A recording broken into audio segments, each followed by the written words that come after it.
Prestanski with Windsor Interior Decorating and Design. And today is Wednesday, so that means I'm going to answer another design question for you guys. Today's question is, how do I add some color and some life into a pretty bland all-white kitchen? Well, all-white kitchens are beautiful and they're timeless and they're classic, and white is a great option to invest in when redoing your kitchen. Kitchen can be one of the most expensive rooms in your home to redecorate. So it's definitely worth looking at something that's going to stay in style for quite a while. White is a great way to go. But white can also be very stark and very sterile feeling.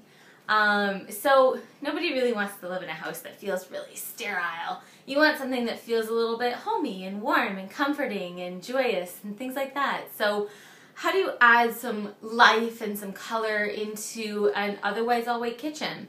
Well, tip number one is pretty obvious, but it would have to be paint. Paint out the walls in something that you love.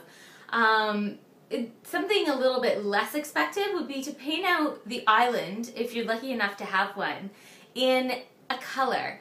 It can be just a tinted white that's tinted with a little bit of color, or you could opt for something bright, or you could opt for a pastel color, or you could opt for more of a primary color. Whatever look you're looking to go for, it's going to work well within a white kitchen. So that's part of the great features of having a white kitchen.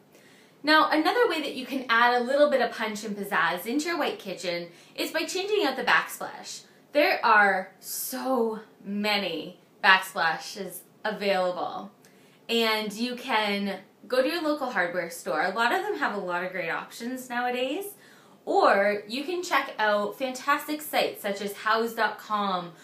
You can even use Google Images. Sometimes if you just Google backsplash tiles, you can get some really great options in there as well. Visit your local specialty stores. Visit, different stores online like Wayfair and like Joss & Main and things like that. And sometimes they'll have some really great backsplash tiles as well. So, it's not very expensive to redo a backsplash, and it's going to make a huge impact. So go for it. Change it out. It's a great weekend project. Thing that you can do is adding some fabrics and some texture into your kitchen. Now, a kitchen is full of hard spaces. So the cupboards are a hard space, and the countertops are a hard space, and usually there's a hard floor in this space, and there really isn't much softness like you get in all the other rooms in your house. So one area that you can add a little bit of softness is to the windows in the form of a Roman shade. And that's going to add a little bit of pattern, a little bit of texture in there as well. And you can also try to add maybe some chairs or bar stools if you have an island or a peninsula or something like that. That'll help to soften it up. The other thing that you could do is a rug. So I'm not a huge fan of a rug in the kitchen, and I will tell you why. It's because I'm a dog lover. And my dog, he would have his nose in that carpet all the time, because you drop food in the carpet or whatever else you may do, and it just never feels clean no matter how many times you clean it or vacuum it. So not a huge fan of a rug in the carpet. I know some people are. It is a good option, honestly, to add a little bit of softness into the kitchen, but to each their own. So my final tip for adding a little bit of pizzazz into your otherwise all-white kitchen is in your lighting. So a big trend over the past couple of years has been to remove the upper cabinets and to go with shelving. Some open shelving or something like that.